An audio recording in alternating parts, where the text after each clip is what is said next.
good quality, not necessarily how to make it work in France or in Japan. This talk is about software internationalization, or i18n. That's where software engineers need to make application work correctly in different locales. And it happens before localization. So in this illustration here on the upper left, you have some issues for a German audience that is viewing this, and some of them have been resolved in the lower right. You can see that some of the text is still in English for German audience. You see the price has not been converted, and it still does not have the right currency, and the date is also in the wrong format. In order for those type of issues to be fixed, so internationalization issues to be fixed, the application source code, but also the design of the application, the implementation, the testing, the software development lifecycle at large need to be addressed, and that cannot happen at the localization manager level. Issues are not easy to find. They are actually hidden in plain sight, and this talk is about visibility, how to emerge issues. Software applications may have hundreds of thousands of lines of code. And for example, in the pricing that we're seeing just earlier on, this may be in somewhere hidden in these lines of code, maybe the reason why this is an issue. What you're seeing right here highlighted is the fact that the formatting of the price is done one way, the US way, and it needs to be refactored in order for it to work in other locales. Before a company can really tackle i18n issues, those issues and their impact need to be made visible. And it's both for software engineers, but also for management. How does management handle the fact that you may have an i18n initiative to take place? Here's an example, an illustration of a company that has been happily creating software the usual way with testing and so on. But at some point, DevOps started to put together a scanning on the software on i18n.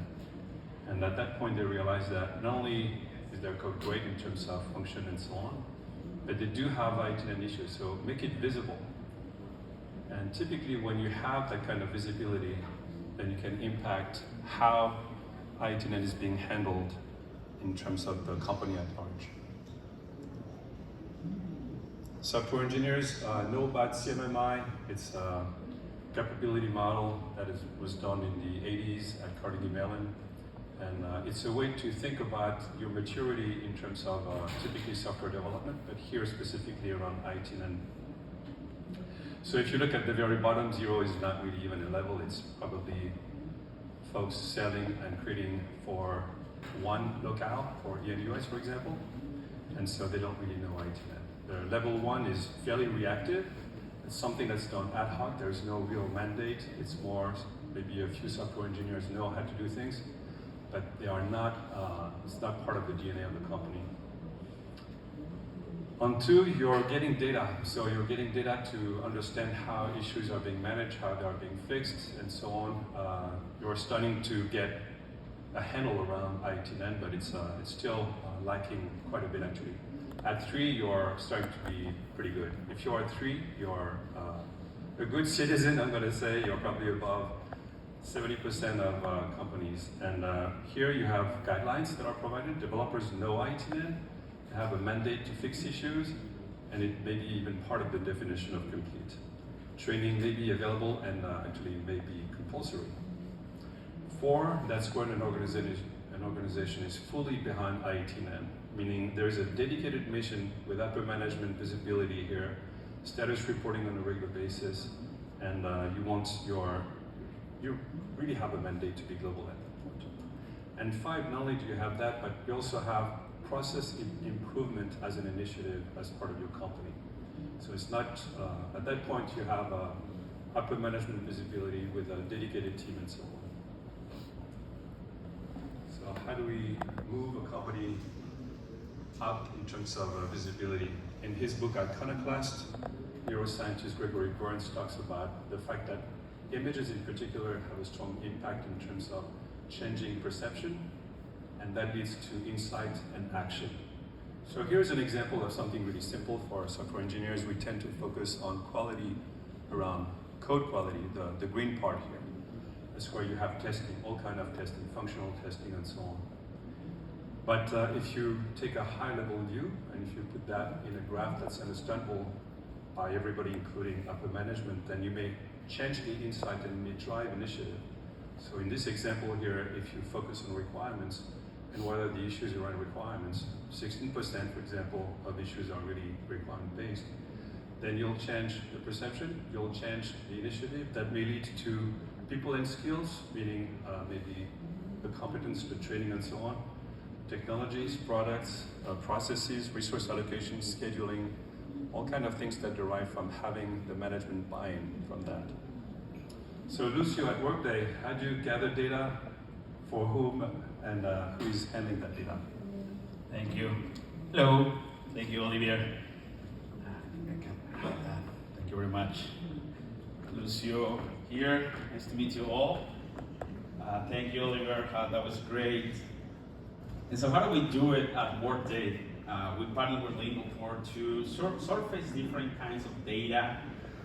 So we surface data, and I'm going to be using the pointer here. So I hope you can see that there, because I'm going to go through some diagrams as well. So we surface data for different roles in the organization. We train workmates to make i18n part of their DNA, and as well as we provide seamless integrations and tools. And so all of these things are done in an effort to make i18n less of an effort at Workday. So let's slide here. What about data? So we use Globalizer to surface that data. We surface data for developers, product managers, directors, and VPs. For developers, because they need to know where the issues are in the product, and they need to focus on that and fix those for different markets for our customers. Product managers, it is important as well, and there's different kinds of data that we surface for product managers because they need to know how these issues align with the product roadmap. And so they will help developers prioritize some of those issues according to that roadmap as well. And finally, directors and VPs, well, we need to also make sure that we have the buy-in, that we get the support that we need to make this happen, to fix the issues. They need to know how much time we're going to spend on that, what's the return on investment on that, etc. So as you can see here, it's very important that data for different levels in the organization.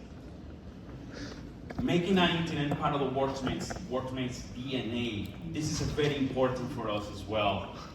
There's another bug over there, so Lingoport. Thank you. So making i18n part of workmate's DNA, this is super important for us because we need to make sure that everybody understands what we're talking about. Do we know what i18n issues are? Are they aware of this? Are they on board? And so we provide different kinds of trainings for different roles, designers, developers, quality assurance, product managers, and there's five different trainings currently at Workday for different roles, like for designers, for developers, for product managers, so we all understand what i18n is all about.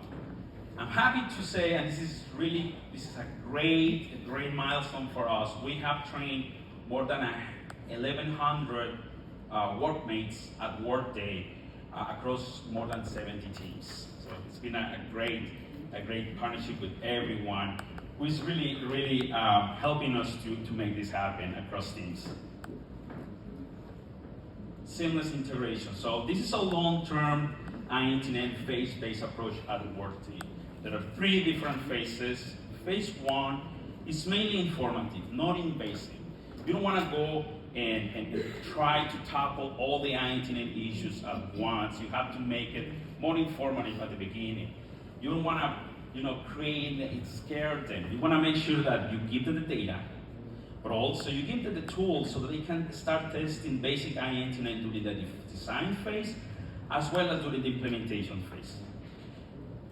Phase 2, it's about let's protect our teams. Let's protect our teams and stop adding more i18n issues. And this is done by making sure that we have webhooks that call or scans, globalizer in this case, on pull requests. And finally, phase 3, this marks a higher i18n maturity level. And this is where we make i18n part of the definition of done. And so this is where we want going to connect to different CI/CD pipelines to analyze the source code and well, how about define a minimal threshold at 80 to 90% of source code to be i18n compliant. Depending on the features, depending on the product, depending on your company, there's so many different variables that you have to consider for these different phases that we have defined at Workday as a way for us to tackle i18n. It will take you months or it will take you years. It will depend on our own needs and the company size as well. And how they look at these different phases that I just mentioned, how do they align with the regular software development life cycle? And right now here, what I'm trying to emphasize with this diagram here is not to follow a waterfall approach at all.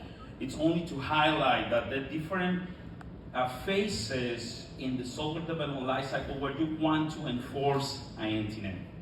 And that happens at the design phase, implementation phase, and the continuous integration, continuous deployment phase. And as you can see here, phase 1, we are targeting phase 1 for designing and implementation. Phase 2, part of the same implementation phase as well. And phase 3 as part of the CI/CD pipelines.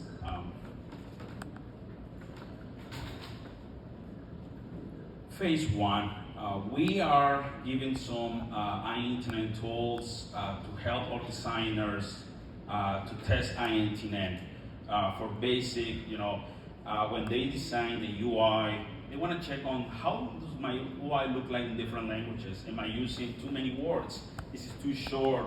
Am I reading this right? That they can check all of that during the design phase. And that's why we have given them a plugin they can install as part of the FIGMA and call machine translation engines to translate the UI right there. And they can just test it right away. This will save lots of headaches downstream during the translation phase. And I'm happy to announce that at Workday, we are currently over the process to enable all these different engines, not only for designers, but for our product teams as well. And I'll talk about that in a minute.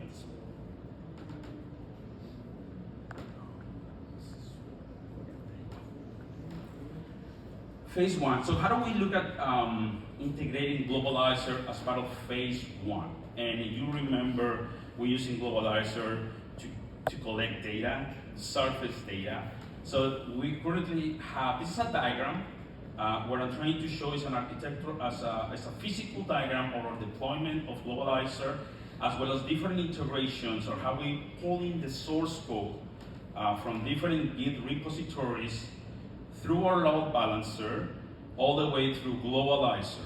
At the bottom, you can see here, we get great support for them when we have issues about, hey, updates, how do we keep up, how do we, something's broken, and we get some great ideas how do we make this work as well for different teams. Also, you can see here, there's different levels of security. We have our own VPC as well as subnet, and everything has to go through a load balancer. So depending on the company, how you develop your product, you will have different security needs, but at Workday, we take security very seriously. And so everything that goes through source code all the way through Globalize has to go through a load balancer that checks on all the different policies that we need to have in place to analyze the source code.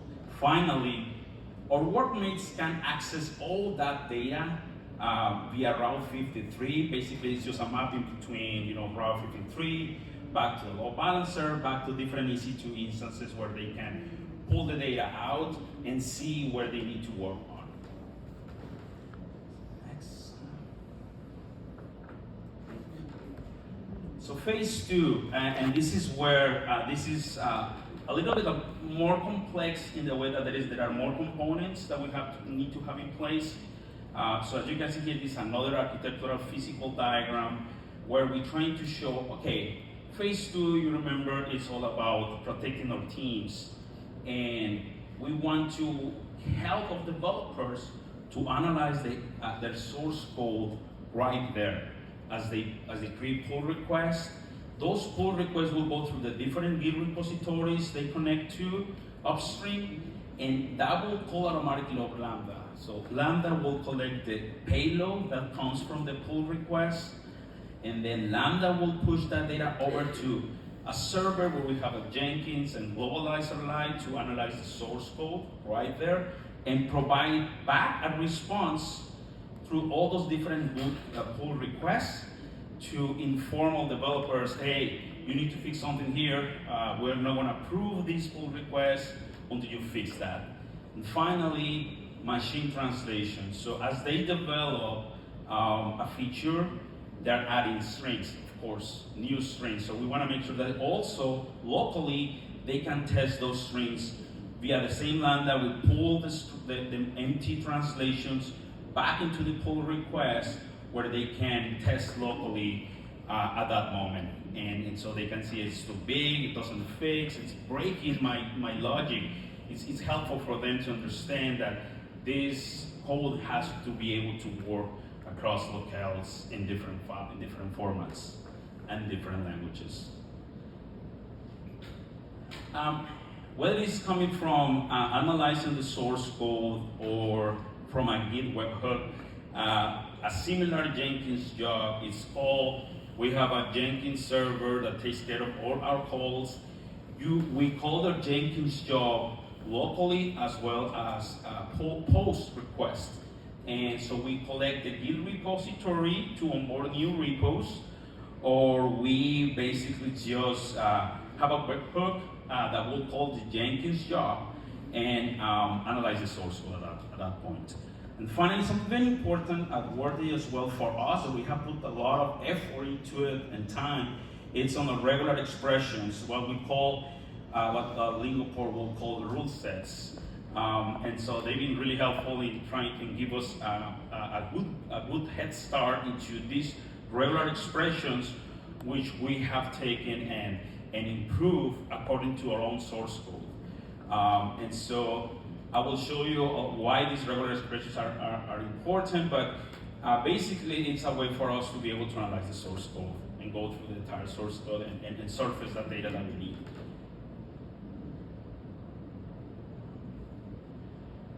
So this is where we have improved our rule sets, and we talk about confidence level at Workday. And confidence level is important for us. It's even more important than trying to make it perfect.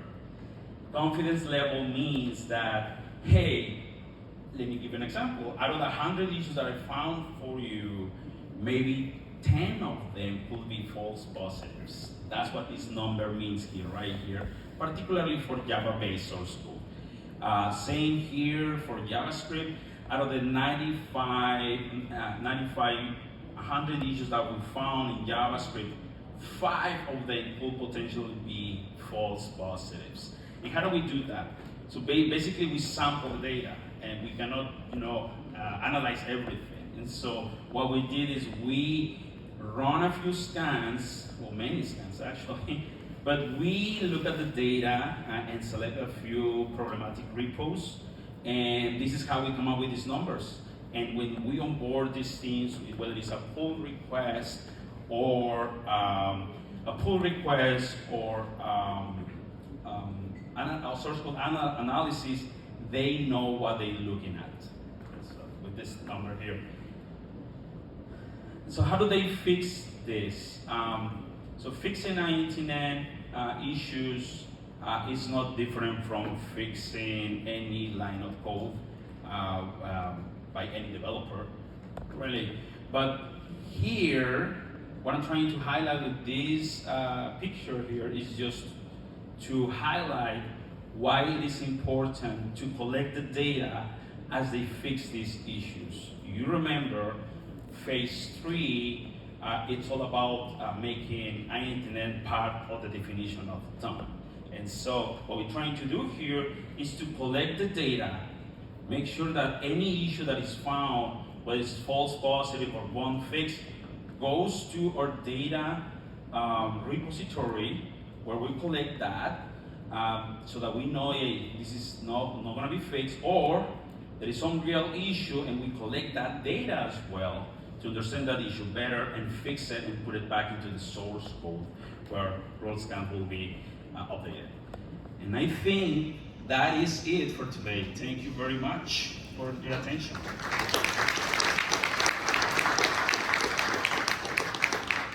All right, we're open for questions. We've got 9 minutes. Thank you very much. You mentioned that you trained 1,100 employees on internationalization. How did you go about doing that?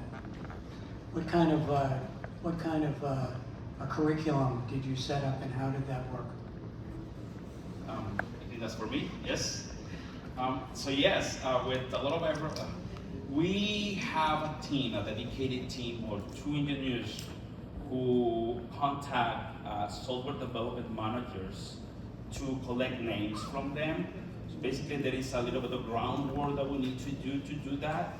So we go product by product, manager by manager, collecting those names. And what is important here is that you don't want to train the whole team. You only want 1 or 2 names. That's pretty much it.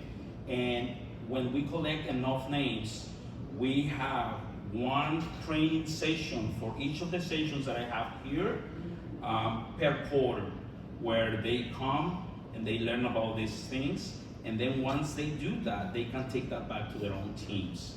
So that's how we kind of do it. Could that answer your question? Yeah, it does. So in other words, the person who gets trained then trains the other people in there, right? That is correct. That is correct. We're trying to, that's the best way that we can try to cascade i18n knowledge, is to take one person is enough from each development team to take that back to their teams.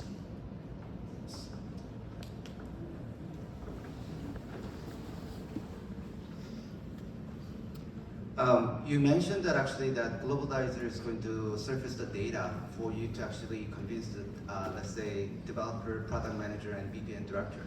I get the developer and then the product manager. For BPN director, which data did you share, and then what was the reaction on the data they were interested in? Yes, a good question, thank you. So the data that we surface for them, it's about effort, which will translate into money ultimately, and time. And so let me give you an example. Hard-coded string. What we tell them is that for 1 hard-coded string, it's going to take you, I'm just making this up right now, of course. It's going to take you 1 Scrum team for 3 months to get through all your hard-coded strings. And this is the amount of time that you're going to spend, this is the number of people that you're going to need, and this is the return on the investment that you will get, meaning that where else can you run your product outside the US in this particular case? So that tells them, oh, so I'm going to be able to launch this product in other countries. Which countries? So that they can understand the truly return on the investment on that. Yes. Okay, next question.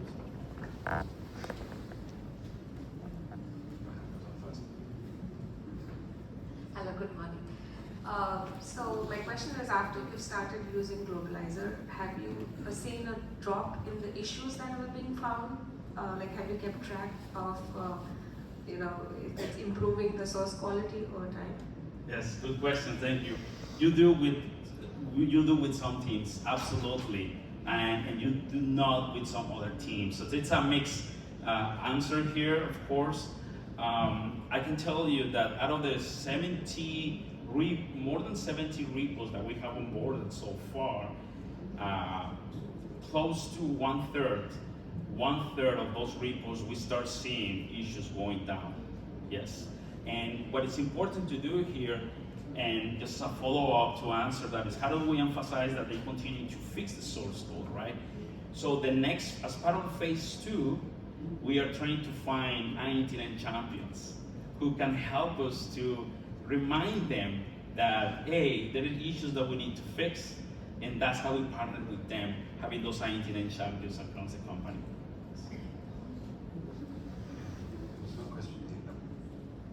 Thank you. What did it take you to get the false positives down to 10%? That's pretty remarkable. Oh, yes. We have, as I mentioned, thank you. As I mentioned, currently we have 2 fully dedicated i18n engineers working on that. And let me tell you, it took us a lot of time and effort by them to get to that level.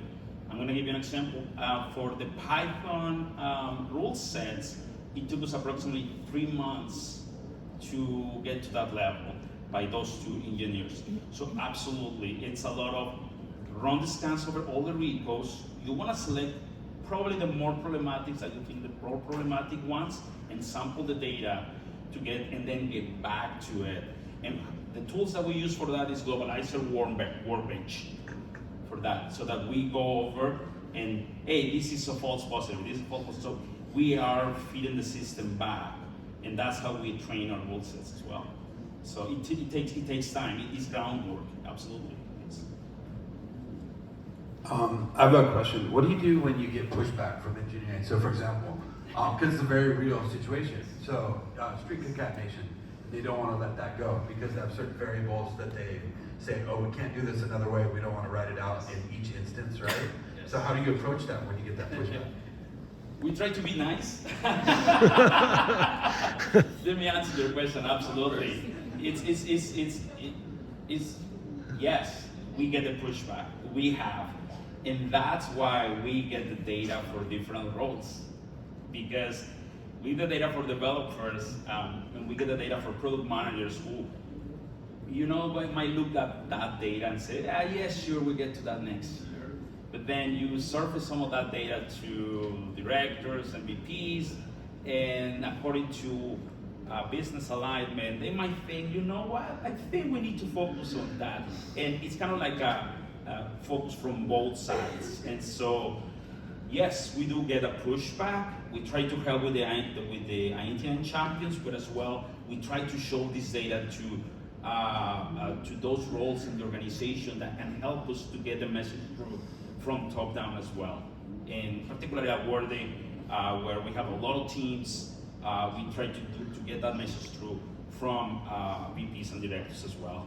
So that's how we do it, although we try to make it very, let me finish with this, non-invasive in the way that we try to make it super easy for them. Actually, we try to do the heavy lifting work for them. We onboard them, we teach them, we give them an example, we help them train in the rule sets.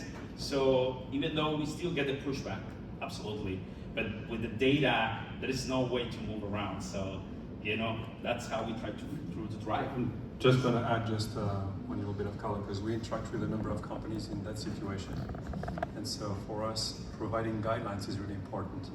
And guidelines are, when you have a concatenation, for example, in this example, in this programming language, this is an example of how it is concatenated and then how you fix it. So we try to make it easy for developers to look at it in a different way, if you want. And also, developers feel pretty good about being competent. That's what we feel like. So add to their competence. Show them that they can improve their software engineering skills. Thank you, yes. All right. Unfortunately, that's all we have time for. Thank you, Lucio and Olivier. Please join me in a final round of applause.